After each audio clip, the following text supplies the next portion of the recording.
Et c'est parti pour le top 10 2022. Alors avant de commencer, je voulais remercier toutes les personnes qui se sont abonnées, qui ont découvert la chaîne.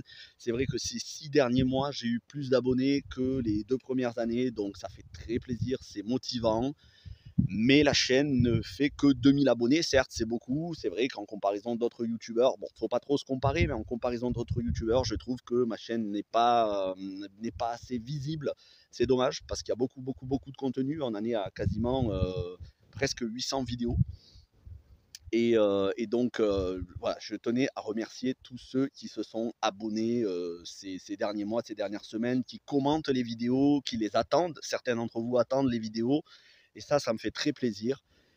Et si je ne réponds pas toujours tout de suite aux commentaires, sachez que je les lis et que j'essaye de répondre rapidement. En tout cas, je ne laisse pas sans réponse, sauf, bien évidemment, et ça je tenais à le préciser, et c'est valable pour toutes les vidéos, sauf pour les rageux, parce que c'est toujours pareil, on a des gens qui, lorsqu'ils n'ont pas les mêmes goûts que vous, viennent soit vous insulter, dans le pire des cas, c'est-à-dire vraiment des insultes, et ça j'en ai eu cette année, soit tout simplement viennent vous prendre de haut avec leur mépris, leur condescendance, en vous expliquant que vous avez des goûts de chiottes et des goûts de merde parce que vous n'avez pas les mêmes goûts que eux.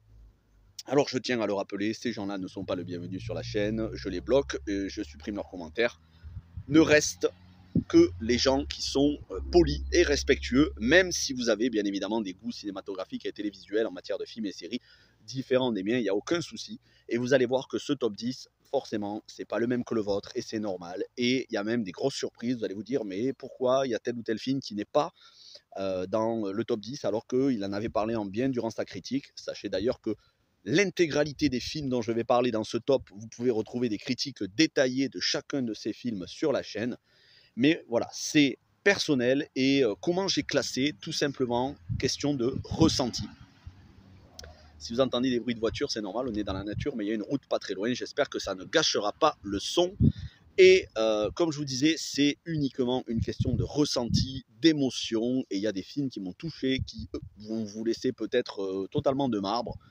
Et d'autres films que vous avez adorés et qui ne figureront pas dans mon top 10. Mais c'est comme ça. Sachez que cette année, il y a eu des dizaines et des dizaines et des dizaines de films abordés sur la chaîne. Donc allez faire un petit tour dans la playlist critique de films et je suis sûr que vous trouverez de quoi vous satisfaire. Donc, on va faire comme ceci.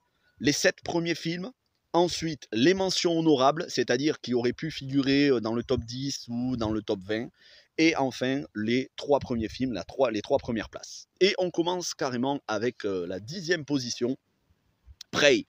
Prey, cette préquelle de Predator qui était vraiment excellente. L'immense majorité des youtubeurs d'ailleurs et des spectateurs se sont régalés. Après, il y en a quelques-uns qui ont insulté le film, pas toujours à traiter le film de woke parce qu'il y a une héroïne féminine, une héroïne femme. Moi, ça ne me pose aucun problème, mais voilà, sachez que j'ai vraiment adoré ce film. C'est une ode à la nature. La nature est mise en avant. En plus, une période qui n'est pas toujours bien exploitée, pas assez souvent exploitée, c'est-à-dire les Indiens. Voilà, on nous montre la vie un petit peu des Indiens. J'adore cette période de l'Amérique.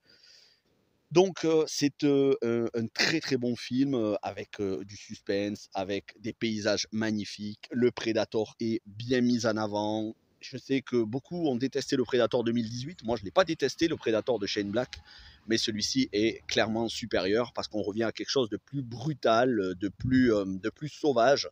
Et cette jeune actrice d'origine indienne, d'ailleurs le film a été doublé en Comanche, ben, je trouve que c'est une révélation de cette année. Parmi toutes les révélations qu'on a eues cette année en termes d'actrice, je trouve qu'elle était vraiment excellente. En 9e position, Jurassic World 3. Jurassic World 3, dont j'ai été un des rares sur YouTube à défendre le film. Je sais que Durandal avait défendu le film, j'avais discuté avec lui sur Twitter. Je le remercie d'ailleurs d'avoir défendu le film, c'était un des très rares. C'est un film pour lequel j'ai reçu des insultes et j'ai dû bloquer des personnes parce que je me suis fait traiter de connard, tout simplement pour avoir dit que j'avais beaucoup aimé le film. Sans compter les gens qui ont dit que j'avais des goûts de merde, mais ça c'est encore différent. Mais j'ai eu l'occasion, notamment chez Megamax, je passe un petit coucou à Megamax et gros soutien à lui. Aller lui envoyer des bonnes ondes et beaucoup de compassion en ce moment, il en a besoin. Et j'avais eu l'occasion d'être invité par Megamax sur sa chaîne dans un live où on était quelques-uns à avoir défendu le film contre d'autres qui n'avaient pas du tout aimé. On avait pu exposer nos arguments. Vous avez ma critique sur la chaîne. J'ai vraiment beaucoup aimé ce Jurassic World 3 pour le retour des anciens, parce que je trouve qu'ils sont bien mis en valeur. Parce que je trouve que, contrairement au deuxième Fallen Kingdom, dont je n'avais pas du tout aimé le parti pris, beaucoup plus sombre et un petit peu désenchanté par rapport à Jurassic World, le premier que j'avais adoré, bah, je trouve qu'avec ce Jurassic World 3, on renoue avec le premier Jurassic World et c'est ce qui a déplu à certains. Ça n'est pas vraiment la continuité scénaristique. En tout cas, voilà, il y a des choses qui sont prises à contre-pied, mais moi je suis content que ça ne soit pas vraiment la suite spirituelle de Fallen Kingdom, mais plutôt de Jurassic World de 2015.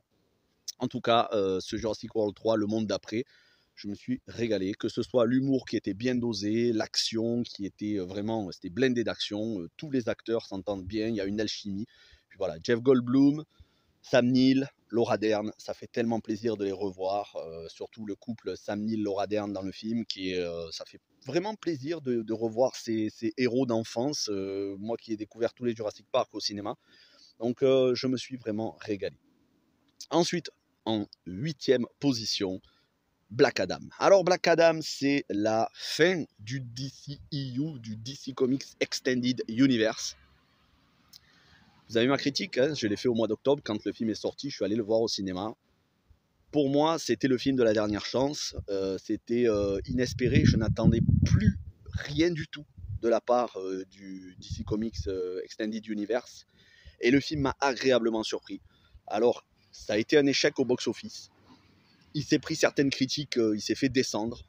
Il y en a apparemment qui n'aiment pas Dwayne Johnson. Moi, Dwayne Johnson, j'adore cet acteur, mais je trouve qu'il était trop dans l'humour sur certains films comme Jungle Cruise, tout le temps dans le même registre. Et pour une fois qu'on a un Dwayne Johnson beaucoup plus sérieux, certes, il y a toujours quelques petites blagues, mais ça reste quand même très très peu.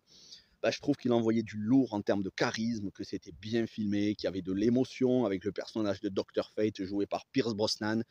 C'était le film inespéré qui justement me faisait espérer que le DCEU allait repartir de plus belle avec cette scène post-générique, parce que oui, hein, c'est une vidéo 100% spoilers, mais je pense que maintenant vous le savez, avec cette scène post-générique où on avait Henry Cavill, alias donc Superman, qui revenait et qui nous annonçait qu'il était de retour. Et c'est terminé puisque James Gunn a annulé tout ça. Il n'y aura pas de Black Adam 2, Dwayne Johnson n'est plus le bienvenu, Henry Cavill s'est fait éjecter, hein, poliment, mais il s'est fait éjecter quand même, donc il ne sera plus Superman. Gal Gadot et Ben Affleck ont été coupés, donc ouais c'est ça, Wonder Woman et Batman ont été coupés du film The Flash, et tout va être rebooté. Et c'est pour ça que je vous ai fait une vidéo pour vous dire que pour moi c'est terminé DC Comics en dehors des films indépendants. Alors, je respecte bien évidemment ceux qui vont aller voir les films, et tant mieux pour vous si vous vous régalez avec la refonte, le DCU, hein, donc DC Comics Universe, le DC Studio maintenant. Ça ne s'appelle plus le DCEU, c'est le DCU. Ben, tant mieux pour vous si vous kiffez. Franchement, sincèrement, je suis content pour vous, mais moi, en ce qui me concerne, il y a eu trop de manque de respect à l'univers Snyder de la part de James Gunn et Peter Safran. Il y a eu trop de mauvaises décisions en très peu de temps. Le fait d'avoir éjecté Henry Cavill et de ne pas signer un Black Adam 2, alors que malgré tout, quoi qu'on en dise, oui, le film a été un échec, mais il s'est remboursé. Hein, c'est pas un bid monumental, il s'est remboursé, c'est un semi-échec. Et on a déjà vu des films qui ont fait des résultats mitigés et dont la suite avait fait beaucoup plus. Rappelez-vous, en son temps, bon, les qualités des films ne sont pas égales, mais en son temps, Batman Begins n'avait pas fait énormément au box-office. Et pourtant, Dark Knight a fait 1 milliard, et Rises aussi. Donc je ne dis pas que Black Adam 2 aurait fait 1 milliard, je dis qu'il aurait fallu persister dans cette voie, c'est-à-dire moins d'humour éclaté comme Shazam, que je n'aime pas, et je n'irai pas voir Shazam 2, et je n'irai pas voir The Flash. Et il n'y aura pas des critiques de ces films. Le seul que j'irai voir, c'est Aquaman 2, mais vous aurez probablement même pas la critique. C'est terminé en ce qui me concerne. À un moment donné, il faut savoir dire stop. Je suis désolé, James Gunn, ce qu'il a fait, c'est pas respectable. C'est pas respectable du tout. Après, Il y a des gens qui vont trop loin, toujours, à insulter sur les réseaux sociaux. Allez pas l'insulter à James Gunn, c'est comme ça. Il a pris des décisions, on aime ou on n'aime pas. Mais je trouve qu'il a manqué de respect à tout ce qu'avait établi Snyder et ses formidables acteurs qui sont écœurés et qui partent. Donc Gal Gadot, la meilleure Wonder Woman qu'on aurait pu avoir. Henry Cavill, le meilleur Superman qu'on aurait pu avoir. Dwayne Johnson, qui est né pour le rôle de Black Adam. Et même Aquaman, qui était parfait même Jason Momoa, qui était parfait en Aquaman. Tout ça, c'est terminé. Et donc, c'est terminé pour moi DC Comics. Après, je vais pas vous mentir, les films de super-héros, ça commence sérieusement à me saouler. Même Marvel, c'est en demi-teinte. Il y en a certains que j'attends beaucoup, d'autres pas. Mais en ce qui me concerne, DC Comics, c'est fini. Je regarderai les films indépendants, bien sûr, hein, de Matt Reeves, le Joker 2 de Todd Phillips, mais le DCU, avec donc tout ce que va faire James Gunn, que ce soit la suite de Peacemaker, parce que je crois qu'il va y avoir une saison 2, que ce soit le Suicide Squad 2, que j'ai détesté le premier Suicide Squad de James Gunn, là, celui qui est sorti l'année dernière. Donc tout ça, c'est terminé. Moi, je ne veux même plus en entendre parler. C'est pour ça que sur les réseaux sociaux, je ne regarde même pas les publications qui parlent de DC Comics. Pour moi, c'est fini. Voilà, j'ai tiré un trait. Et puis, il y a tellement d'autres choses beaucoup plus intéressantes pour moi. Et je vous en parlerai d'ailleurs dans le live du début 2023. Donc Black Adam, bah, c'est tout simplement la grosse surprise qui m'a laissé reprendre espoir pour finalement être achevé il y a quelques jours par les annonces de James Gunn. Ça reste quand même un très bon film pour moi, un très bon divertissement. C'est comme ça. Alors ensuite, on a Glass Onion que j'ai vu récemment. Alors, Glass Onion, je pensais le mettre plus haut, mais en fait, j'ai fait les comptes des films qui sont sortis. Je me suis dit, ah mais oui, c'est vrai qu'il y avait quand même celui-là et celui-ci et celui-là. Bon, Glass Onion, qui est vraiment une suite aussi bonne, voire meilleure que le premier film à couteau tiré de Rian Johnson. Rian Johnson qui vraiment remonte dans mon estime après Star Wars 8. Je suis en train de réévaluer un peu Star Wars 8, pas au point d'aimer le film, mais au point de moins le détester. Mais Glass Onion, c'est vraiment un Agatha Christie version un petit peu plus moderne. Vous voyez, il y a eu les films avec Hercule Poirot, Kenneth Branagh, donc Mort sur le Nil et Le Crime de l'Orient Express, qui sont très sympas. Je préfère les à couteau tiré. Je trouve qu'ils dynamitent le genre, ils redynamisent, ils revitalisent le genre avec ces acteurs qui sont en apparente roue libre, mais qui se font plaisir à jouer, avec beaucoup de suspense, des rebondissements, qui prend le spectateur à contre-pied, mais toujours en faisant un scénario vraiment cohérent, solide, avec beaucoup de suspense. On ne voit pas le temps passer. Glass Onion, c'est une pépite. Ensuite, Bullet Train. Bullet Train, pour moi, ça a la saveur quelque part de Tarantino. David Leitch, qui a fait le film, qui avait réalisé Deadpool 2, qui avait réalisé Fast and Furious, Hobbs and Shaw et Atomic Blonde. David Leitch a fait un super boulot et il peut s'appuyer sur un casting en or massif. Je vous ai fait la critique il n'y a pas longtemps. Brad Pitt, j'adore quand il est dans ce genre de rôle un petit peu à la Mr. and Mrs. Smith. Il est vraiment excellent. En plus, le découpage en chapitres, le découpage du point de vue des différents protagonistes, donc les mêmes scènes qu'on voit sous différents angles. J'adore ce genre de film. Un humour bienvenu, un univers, en plus, voilà, ça fait vraiment univers manga japonais. C'est un régal. Michael Shannon, Hiroyuki Sanada, que des acteurs charismatiques de fou, des dialogues aux petits oignons, de l'humour parfois absurde, parfois de l'humour noir. Une pépite à la fois d'émotion, de rebondissement, d'humour, des petits caméos, un régal.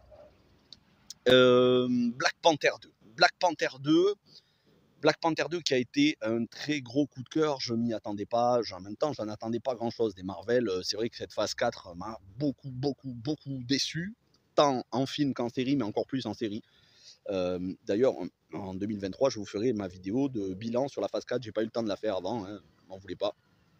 Mais c'est vrai qu'il y a un peu de bruit là avec le camion qui passe. J'attends que ça passe. Voilà. C'est vrai que la phase 4 du MCU est la moins bonne. Après, il reste quand même des bonnes choses. Et ce Black Panther 2 a été très émouvant. Ça m'a fait verser des larmes, notamment la dernière scène post-générique avec Shuri et j'en dis pas plus. La musique Lift Me Up de Rihanna, Angela Bassett, qui j'espère qu'elle va être nominée à l'Oscar. Je l'espère parce qu'elle mériterait largement sa nomination et surtout, elle mériterait de remporter l'Oscar du meilleur second rôle. En tout cas, c'est vraiment un très bon film, bien équilibré. J'ai pas vu passer le temps. brillamment réalisé. Ryan Coogler, c'est un excellent acteur, très peu clivant sur le message de Black Lives Matter et compagnie, très peu clivant. Franchement, ils ont fait un effort là-dessus. Pour le coup, on ne se vautre pas dans une espèce de progressisme racialiste du tout. Donc, c'était une vraiment très très belle surprise. Et on en arrive donc au... Attendez, que je réfléchisse. Il reste 4 films. Ouais, c'est ça. Donc, numéro 4, Médiéval. Médiéval, je vous ai fait la critique sur la chaîne. Le film est paru sur Netflix. Il est sorti, mais dans l'anonymat le plus total. Et c'est juste un des meilleurs films médiévaux qui soit sorti cette année. C'est réaliste. C'est que des décors naturels. Ça joue brillamment. Ben Foster, acteur formidable. C'est une page de l'histoire. C'est un film qu'il faut voir absolument. C'est sauvage par moments, c'est violent, parfois même un peu gore, mais sans tomber dans la violence gratuite. Il faut vraiment que vous voyiez ce film. Si vous aviez aimé,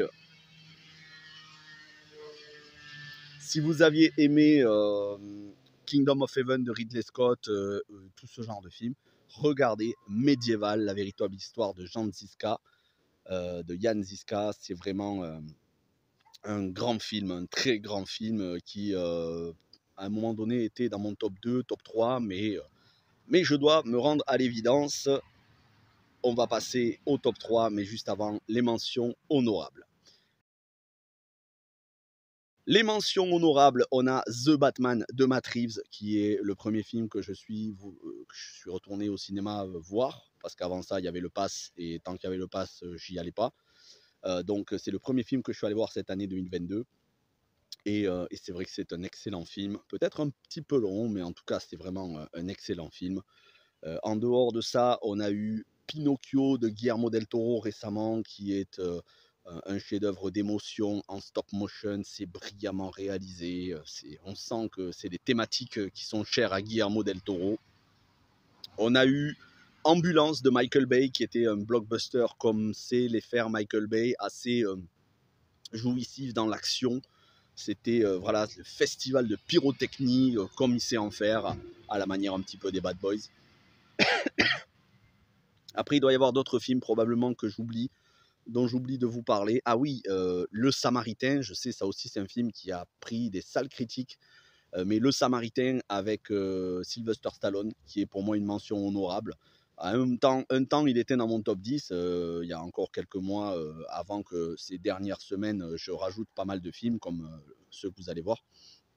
Et du coup, voilà, c'est Le Samaritain, c'est le film de justicier comme on avait dans les années 90, début des années 2000. Le truc absolument pas woke, où on se fout éperdument de l'inclusivité et diversité. On fait un film bourrin, avec une plutôt bonne morale, mais certes, Pilou Asbæk, qui fait le méchant, n'est pas non plus au top niveau de son interprétation, mais Sylvester Stallone est touchant, il y a une relation attachante avec le gamin. C'est un petit film qui paye pas de mine, parce qu'on sent que les effets spéciaux, ça aurait pu être mieux fait. On sent que le film manque un peu de budget. Ça a atterri sur Amazon Prime, mais c'est franchement généreux. Et puis, c'est un film viril, où on n'a pas honte de montrer un perso viril, voilà, bourrin. Et dans la société hollywoodienne d'aujourd'hui, ce genre de film s'est appelé à disparaître. Donc, ne serait-ce que pour ça, je me devais de le mentionner, Le Samaritain. Certes, ça n'arrive pas au niveau de l'émotion d'autres films de super-héros, ou au niveau de maîtrise de réalisation de The Batman de Matt Reeves, mais mine de rien, j'ai passé vraiment un très bon moment. Il y avait aussi le film qui a atterri sur Amazon Prime avec Viggo Mortensen et Colin Farrell, d'après une histoire vraie, 13 vies, ce drame où on a des sauveteurs venus du monde entier qui sont allés alors je crois que c'est au Vietnam ou en Indonésie, je ne sais plus, hein, j'ai regardé le film il y a un petit moment, qui sont allés sauver des enfants qui étaient coincés dans une grotte avec des inondations. Et le film est vraiment prenant, parce que très réaliste. Alors c'est pas pour les claustrophobes, parce que voilà, c'est des scènes de noyade, ce genre de choses, mais c'est vraiment un très beau film sur l'entraide, la solidarité. Donc je me devais de le mentionner. Je suis sûr qu'il y a des films que j'oublie, parce que je vous fais tout ça de tête. Mais on va passer au top 3. Et mon top 3, et à un moment donné, il a failli être numéro 1, c'est Joyeuse fin du monde, Silent Night, le titre en version originale. Un film, encore une fois, qui est passé totalement inaperçu, comme beaucoup de films hein, qui sont très bons et qui sont passés totalement inaperçus cette année. Mais Joyeuse fin du monde, c'est un film choquant. C'est un film absolument pas pour dépressif. Un film qu'il faut regarder si vous avez un moral d'acier. Ça parle tout simplement d'une catastrophe biologique. Alors on ne sait pas exactement la nature. Est-ce que ça a été déclenché par les hommes, déclenché par la nature? Un nuage toxique qui recouvre le monde entier. En l'occurrence, ici, on est en Angleterre, dans la campagne anglaise. Et le gouvernement anglais est aux abois, il ne sait plus quoi faire, c'est la fin. Donc le gouvernement anglais a distribué des pastilles aux gens pour qu'ils se suicident parce qu'il n'y a plus d'autre solution. Et on a une famille avec leurs amis, donc avec les enfants et les adultes, qui décident de passer un dernier Noël ensemble et de faire un suicide collectif parce qu'ils sont persuadés que c'est la fin du monde. Et ça va être un questionnement moral pour soit se suicider avant qu'il soit trop tard pour ne pas mourir dans d'atroces souffrances, soit ne pas prendre les pilules et voir ce qui arrive. Et peut-être vont-ils survivre ou pas, je ne vous dis pas. C'est un film qui prend aux tripes. Moi, c'est un film qui m'a vraiment fait pleurer. Mais en même temps, il y a un message résolument, on va dire, peut-être pas optimiste, c'est peut-être un peu trop, mais un film sur la détermination, l'envie de vivre, l'envie de se battre pour vivre. Et je trouve que le film est formidable. Et c'était, à un moment donné, il a été mon numéro 1. Mais passons au numéro 2, qui lui aussi a été longtemps numéro 1 jusqu'à il n'y a pas longtemps, voilà, jusqu'à il y a quelques jours en arrière. Et c'est Top Gun Maverick. Top Gun Maverick, c'est le deuxième plus gros blockbuster de l'année. Vous avez ma critique de Top Gun Maverick. J'ai fait un live chez l'ami Cédric, tueur de rôdeurs. Vous pouvez retrouver le live sur sa chaîne. On en a parlé en détail du film. C'est un film nostalgique. C'est un film où il y a presque rien à jeter. C'est un film qui met en avant à la fois la solidarité, la fraternité, la virilité, qui met en avant mon acteur préféré, Tom Cruise, meilleur acteur au monde à mes yeux, le seul qui double lui-même ses cascades. Et c'est un film qui est une démonstration puissante de technicité en matière de réalisation. C'est de la folie. Arriver à tourner dans de vrais avions, c'est les acteurs qui se sont entraînés pour prendre des cours de pilotage. Tom Cruise lui-même, vous avez vu ce making-of où il est avec James Corden et où il fait un vol avec son propre avion. On sent que voilà, de toute façon, c'est Tom Cruise, c'est l'acteur ultime. Tom Cruise, je ne sais pas si un jour on aura d'autres acteurs comme Tom Cruise, mais Tom Cruise, c'est top du top. Donc Top Gun Maverick, parce que la bande originale par Hans Zimmer et Harold Faltermeyer, parce que le thème musical de fin par Lady Gaga, Hold My Hand, je l'ai adoré. C'est un film qui sent bon les années 80 et qui est ancré en 2022. C'est une démonstration. Ça a été, et pour l'instant, c'est toujours le succès numéro 1 à l'heure actuelle au box-office mondial avec presque 1,5 milliard de dollars. Et le numéro 1 va forcément le rattraper et va le dépasser. C'est Avatar 2. Avatar 2, vous avez ma critique, je l'ai faite il y a quelques jours à peine, il y a une semaine en arrière. Vous savez ce que je pense du film. J'ai pleuré beaucoup. Non pas que le film soit triste, mais le film est vraiment très très émouvant. Il est beau. Le film est beau à la fois dans le visuel. Moi j'adore les mondes aquatiques, tout ce qui est aquatique. Alors quand en plus c'est James Cameron qui est le mec parfait pour filmer l'aquatique. Il suffit de voir Abyss qui est un chef-d'œuvre. Quand voilà, c'est James Cameron qui filme ça, qui vous montre la faune et la flore marine. Et puis ce personnage de Kiri qui est doublé en motion capture par Sigourney Weaver, qui était tellement attachante, qui m'a mis les larmes aux yeux plusieurs fois.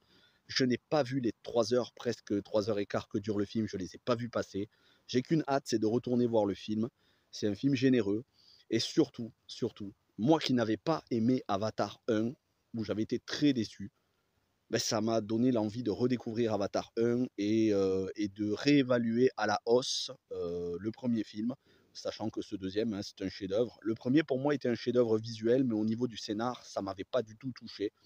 Et là, les deux m'ont touché, à la fois le visuel, mais aussi le scénario, même si tout n'est pas parfait, comme je vous ai dit dans ma critique, il y a des petites longueurs, ces petites choses où j'aurais aimé qu'on s'attarde un peu moins, c'est un petit peu plus sur d'autres choses, mais ça reste quand même une masterclass, voilà, j'utilise le terme, une masterclass parmi les masterclass. Et c'est les 2 plus gros blockbusters que j'ai vus depuis très longtemps qui m'ont mis un chaos technique, donc Avatar 2 et Top Gun 2. Voilà, on a fait le top 10 de cette année 2022. Encore une fois, je vous ai dit, voilà, il y a beaucoup de films que j'ai rattrapés, qui étaient sortis en 2019, 2020, 2021 et que j'ai regardé cette année. Il y en a d'autres, des plus anciens, que je vous ai fait une petite mini-semaine spéciale Brad Pitt avec certains films de Brad Pitt comme Les gens d'automne. Je vous ai fait aussi pas mal de films de Roland Emmerich. Le jour d'après, on n'a jamais été autant, ça n'a jamais été aussi actuel qu'en ce moment avec les tempêtes de blizzard qui se passent aux États-Unis. Voilà, je vous ai reparlé du jour d'après. Je vous ai fait un live sur le cinéma catastrophe de Roland Emmerich. Je vous ai fait une semaine spéciale Tortue Ninja avec tous les films Tortue Ninja en live action.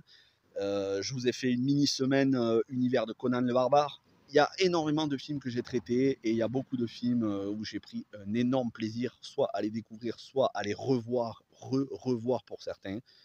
Vous allez dans la playlist critique de films et vous aurez tout ce que j'ai traité cette année. Merci à tous ceux qui ont suivi ces vidéos, qui ont mis des pouces bleus, qui ont mis des commentaires. Et je vous retrouve pour le top des séries. Portez-vous bien et à l'année prochaine.